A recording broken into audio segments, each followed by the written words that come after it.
अब इस तीसरे भाग में सुगंधा की सहेली रचना का परिचय और रचना को लेकर लेखिका ने अपने बेटी के साथ किया हुआ वार्तालाप देखिए। यहाँ तुम्हारी सहेली रचना के संदर्भ में यह प्रसंग इसलिए कि वह इस सीमा रेखा को नहीं समझ पा रही। एक रचना का ही संघर्ष नहीं है, यह एक पूरी पीढ़ी का संघर्ष है। नई पीढ़ी पुराने मूल्यों को तो काट फेंकना चाहती है, पर नए मूल्यों के नाम पर केवल पश्चिमी मूल्यों को ही जानती पहचानती है। कहे उधार लिए मूल्यों से ही काम चला लेना चाहती है। नए मूल्यों के निर्माण का दमखम अभी उसमें नहीं आया है। सुनो, नए मूल्यों का निर्माण करना है तो नए ज्ञान विज्ञान को पहले अपनी धरती पर टिकाना होगा।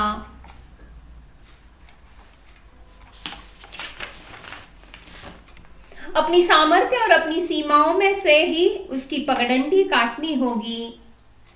यह पगडंडी काटने का साहस ही पहले जरूरी है। नई चौड़ी राह उसी में से खुलती दिखाई देगी। तुम अपनी सहेली रचना को यह समझाओ कि क्रांति की बड़ी बड़ी बातें करना आसान है, कोई छोटी सी क्रांति भी कर दिखाना कठिन है, और एक ही झटके में यूं टूट हार कर बैठ जाना तो निहायत मूर्खता है। फिर अभी तो वह प्रथम वर्ष के पूर्वार्ध में ही है। अभी से उसे ऐसा कोई कदम नहीं उठाना चाहिए। जरूरी हो तो सोच समझकर वे अपनी दोस्ती को आगे बढ़ा सकते हैं। कॉलेज जीवन की पूरी अवधि में वे निकट मित्रों की तरह रहकर एक दूसरे को देखे, जाने, जांचे, परखे, एक दूसरे की राह का रोड़ा नहीं, प्रेरणा और ताकत बनकर परस्पर विकास में सहभागी बने। फिर अपनी पढ़ाई की समाप्ति पर भी यदि वे एक दूसरे के साथ पूर्ववत लगाव महसूस करें, उन्हें लगे कि निकट रहकर सामने आई कमियों गलतियों ने भी उनकी दोस्ती में कोई दरार नहीं डाली है, तो वे एक दूसरे को उनकी समस्त खूबियों कमियों के साथ स्वीकार कर अपना लें। उस स्थिति में की गई यह कथित क्रांति न कठिन होगी न असफल। मेरी राय में रचना को और उसके दोस्त को तब तक धैर्य से प्रतीक्षा करनी चाहिए। इस बीच में वे पूरे जतन के साथ एक दूसरे के लिए स्वयं को तैयार करें। बिना तैयारी के, बिना जल्दबाजी में पढ़ाई के बीच शादी का निर्णय लेना केवल बेवकूफी ही कही जा सकती है, क्रांति नहीं। ऐसी कथित क्रांति का असफल होना निश्चित ही समझना चाहिए। इतनी जल्दबाजी में तो किसी छोटे से काम के लिए उठाया कोई छोटा कदम भी शायद ही सफल हो। यह तो जिंदगी का अहम फैसला है। मैं समझती हूँ रचना की इस मूर्खतापूर्ण क्रांति में उसकी सहायता न करने का तुम्हारा निर्णय एक सही निर्णय है, पर तटस्थ रहना ही काफी नहीं है। यदि रचना सचमुच तुम्हारी प्यारी सहेली है तो उसका हित अहित देखना भी तुम्हारा काम है, उसमें हस्तक्षेप करना भी। पर रचना को इसके लिए दोष देने व उसकी भर्त्सना करने से भी बात नहीं बनेगी, बिगड़ जरूर सकती है। हो सकता है कथित प्यार के जुनून में इसका उल्टा असर हो और वह तुम्हारी बात का बुरा मानकर तुमसे कन्नी काटने लगे। इसलिए संभलकर बात करनी होगी और सूझबूझ से बात संभलनी होगी। दोष अकेली रचना का है भी नहीं, दोष उसकी नासमझ उम्र का है या उसके उस परिवेश का है जिसमें उसे संभलकर चलने के संस्कार नहीं दिए गए हैं। यह उम्र ही ऐसी है। जब कोई भावुक किशोरी किसी युवक की प्यार भरी मीठी मीठी बातों के बहकाव में आकर उसे अपना सब कुछ समझने लगती है और कच्ची रोमानी भावनाओं में बहकर जल्दबाजी में मूर्खता कर बैठती है। पछतावा उसे तब होता है जब पानी सिर से गुजर चुका होता है। इस अलड़ उम्र में अगर वह लड़की अपने परिवार के स्नेह और संरक्षण से मुक्त है, आजादी के नाम पर स्वयं को जरूरत से ज्यादा अहमियत देकर अंतर्मुखी हो गई है, तो उसके फिसलने की संभावना अधिक बढ़ जाती है। अपने में अकेली पड़ गई लड़की जैसे ही किसी लड़के के संपर्क में आती है उससे अपना हमदर्द समझ बैठती है और उसके बहकने की, उसके कदम भटकने की संभावना और भी बढ़ जाती है। लगता है अपने परिवार से कटी रचना के साथ ऐसा ही है। यदि सचमुच ऐसा है तो तुम्हें और भी सावधानी से काम लेना होगा, अन्यथा उसे समझना मुश्किल होगा। उल्टे तुम्हारे दोस्ती में दरार आ सकती है। एक अच्छी सहेली के नाते तुम उसकी पारिवारिक पृष्ठभूमि का अध्ययन करो। अगर लगे कि वह अपने परिवार से कटी हुई है तो उसकी इस टूटी कड़ी को जोड़ने का प्रयास करो। जैसे तुम मुझे पत्र लिखती हो उससे भी कहो वह अपनी माँ को पत्र लिखे। अपने घर की भाई बहनों की बातों में रुचि ले, अपनी समस्याओं पर माँ से खुलकर बात करे और उनसे सलाह ले। यदि उसकी माँ इस योग्य न हो तो वह अपनी बड़ी बहन या भाभी से निर्देशन ले। यह भी संभव न हो तो किसी अपनी समझदार सहेली या रिश्तेदार को ही राजदार बना ले। घर में किसी से भी बातचीत का सिलसिला जोड़कर वह अपनी समस्या से अकेले जूझने से निजात पा सकती है। नहीं तो तुम तो हो ही। ऐसे समय वह तुम्हारी बात न सुने, तुम्हें झटक दे, तब भी उसकी वर्तमान मनोदशा देखकर तुम्हें उसकी बात का बुरा नहीं मानना है। उसका मूड देखकर उसका मन टटोलो और उसे प्यार से समझाओ। पर एक शुभचिंतक सहेली के नाते ऐसे समय तुम्हें उसे इसलिए अकेला नहीं छोड़ देना है कि वह तुम्हारी बात नहीं सुनती या तुम्हारी बात का बुरा मानती है। तुम साथ छोड़ दोगी तो वह और टूट जाएगी। अकेली पड़कर वह उधर ही जाने के लिए कदम बढ़ा लेगी जिधर जाने से तुम उसे रोकना चाहती हो। यहीं पर तुम्हारे धैर्य और संयम की परीक्षा है। अगर जरूरी समझो तो सहेली के कथित दोस्त या प्रेमी लड़की से भी किसी समय बात कर सकती हो। उसकी मंशा जानकर उससे अपनी सहेली को अवगत करा सकती हो या आगाह कर सकती हो। यदि तुम्हें लगे कि लड़का निर्दोष है, निश्चल है, अपने प्यार में सच्चा या अड़िग लगता है तो दोनों को पढ़ाई के अंत तक प्रतीक्षा करने और तब तक केवल दोस्त बने रहने का परामर्श दे सकती हो।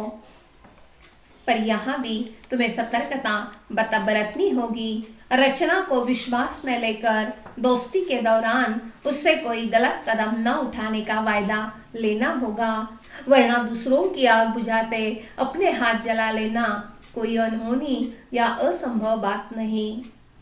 इसलिए मैंने कहा है यह तुम्हारी सूझ समझ की भी परीक्षा होगी। और एक बात, यह मत समझना कि सलाह केवल तुम बेटी हो इसलिए दी जा रही है। यही सलाह कोई भी माँ अपने पुत्र को भी देगी। ये बातें बेटा बेटी के लिए समान रूप से लागू होती है। मैं इसके परिणाम की प्रतीक्षा करूंगी। अगले पत्र में जानकारी दोगी ना, तुम्हारी माँ। तो देखिए अब यहाँ तक के पाठ का विश्लेषण और कुछ महत्वपूर्ण मुद्दे कौन से आए हैं इसे एक बार मैं हाईलाइट कर रही हूँ। आप लोग देखिए, रचना का परिचय आ गया है। ये रचना सुगंधा की सहेली है जो कॉलेज के प्रथम वर्ष में पढ़ती है, FYBA में। रचना अपने प्रेमी दोस्त के साथ शादी करने का निर्णय ले बैठी है। सुगंधा ने यह बात अपनी माँ से पत्र के माध्यम से कही है। आज ये प्यार व्यार के चक्कर तो हाई स्कूल से ही बच्चों के बीच में शुरू हो रहे हैं। बड़ी चिंता का प्रश्न है ये। यहाँ तक फेसबुक के जरिए, व्हाट्सएप के जरिए भी ऐसे चैटिंग होते जा रहे हैं। और एक तरफा प्यार की बातों में भी आज कितनी लड़कियों पर भी अत्याचार होते हुए समाज में हमें दिखाई देते हैं। इसीलिए प्रत्येक माँ को अपनी बेटी की चिंता लगी रहती है। और यहाँ रचना की सहेली, सुगंधा की सहेली रचना, ये भी इसी तरह प्यार के चक्कर में फंसी हुई है। तो इसलिए, और ये बात खुद सुगंधा ने अपनी माँ से बताई है। वो उसे भी अपनी सहेली की ये बात बिल्कुल अच्छी नहीं लग रही है। लेकिन जब सुगंधा ने माँ के पास अपनी सहेली की बात कही तो रचना को इस बात से बाहर कैसे निकाले या उसे कैसे समझाए, इस बात का उपदेश यहाँ पर लेखिका कर रही है। आपके साथ भी यदि ऐसा है, आपकी कोई सहेली इस तरह के कोई प्यार व्यार के चक्कर में है अभी इसी उम्र में, तो उसके लिए भी ये सावधानी बरतना आवश्यक है। आज समाज में रचना जैसी अनेक भावुक किशोरियां हैं जो किसी युवक की प्यार भरी मीठी मीठी बातों के बहकाव में आकर उसे अपना समझने लगती है। कई बार इसी प्रेम में बहकर जल्दबाजी में मूर्खता कर बैठती है और उन्हें पछतावा तभी होता है जब पानी सिर से गुजर चुका होता है। कितनी लड़कियां, ऐसे अनेक उदाहरण घटित हुए हैं। एक लड़की तो अपनी माँ के सारे गहने वगैरह सब कुछ लेकर उस युवक के साथ भाग गई। युवक ने सारे पैसे उसके निकाल लिए, गहने लिए, उसे महाबलेश्वर में ले गया और कहीं खाई में ढकेल दिया। सारे गहने वगैरह लेकर स्वयं को पैसे लेकर वापस आ गया। बस उसे कुछ पता ही नहीं, ऐसा बर्ताव करने लगा। इससे अनेक घटनाएं समाज में घटित होती है। लड़कियों प्यार के चक्कर में फंसी लड़कियां जब कौन सी सावधानी बरते, इस बात का संदेश देते हुए लेखिका कहती है, प्यार करके शादी करने में एक थ्रिल युवा पीढ़ी समझ रही है। एक क्रांतिकारी कदम उठाने वाली लड़कियां जो है, उन लड़कियों को लेखिका सलाह देती है कि पढ़ाई के बीच शादी का निर्णय लेना केवल बेवकूफी है। सोच समझकर अपनी दोस्ती को आगे बढ़ाएं। कॉलेज जीवन में निकट मित्रों की तरह एक दूसरे को देखे, जाने, जांचे, परखे, एक दूसरे की राह के रोड़ा न बनते हुए एक दूसरे की प्रेरणा, ताकत एवं सहभागी बने। प्यार है या सिर्फ आकर्षण, इसे समझे। पढ़ाई पूरी हो जाने के बाद यदि वे लगाव महसूस करते हैं तो ही शादी करें। निकट रहने के बाद स्वयं में होने वाली कमियों एवं गलतियों से दोस्ती में कोई दरार तो नहीं आती है ना, यह भी देखे। अब दो लड़कियों के बीच में यदि ऐसी कुछ बातें हो जाती है तो जो सहेली है वह सहेली उसे रास्ता काट लेती है। ऐसे समय पर लेखिका अपनी बेटी सुगंधा को एक आदर्श सहेली बनकर जीवन जिए या दोस्ती का कर्तव्य क्या है, अच्छे दोस्त कैसे बन सकते हैं, एक दोस्त दूसरे दोस्त की जिंदगी कैसे बचाए सकता है, इस बात का उपदेश यहाँ पर अपनी बेटी को कर रही है। लेखिका की बेटी सुगंधा ने रचना से सहकार्य न करने का निर्णय लिया तो लेखिका उसे समझाती है कि अपनी सहेली का हित अहित देखना और उसमें हस्तक्षेप करना आवश्यक है। रचना के प्यार की निंदा करने से वह बुरा मानकर कन्नी काटेगी, मतलब बचकर निकल जाएगी।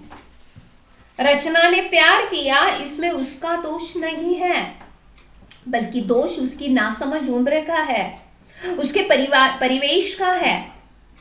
कभी कभी परिवार में स्नेह न मिलने के कारण लड़कियों का व्यक्तित्व अंतर्मुखी हो जाता है और अपने अकेलेपन में वे उसे अपना हमदर्द समझती है।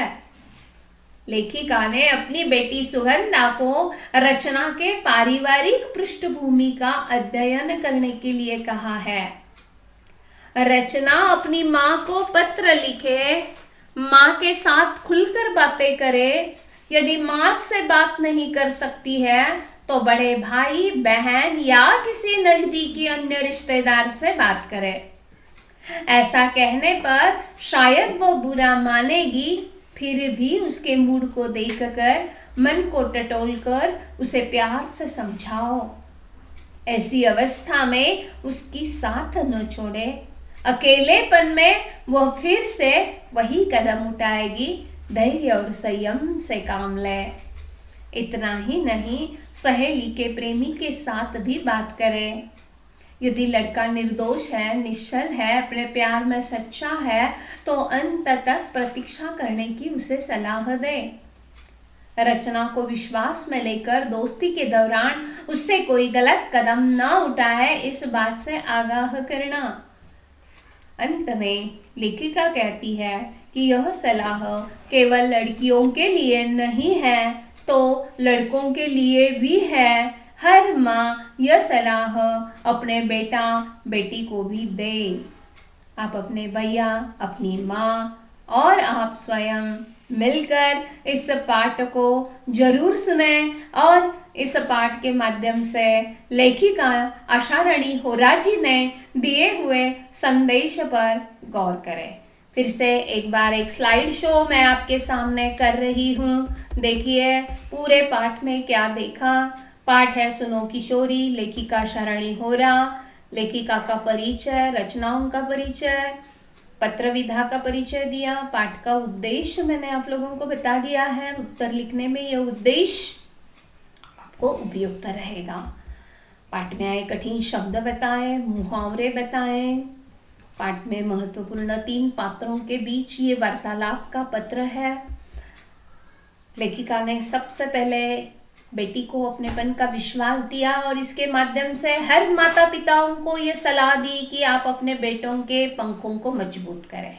उनके पंखों को, उड़ान भरने वाली पंखों को हमें काटना नहीं है। परंपरा और रूढ़ी का अर्थ समझे और बुरी परंपराओं को रूढ़ी में, अच्छी रूढ़ी में डालने का प्रयास करें।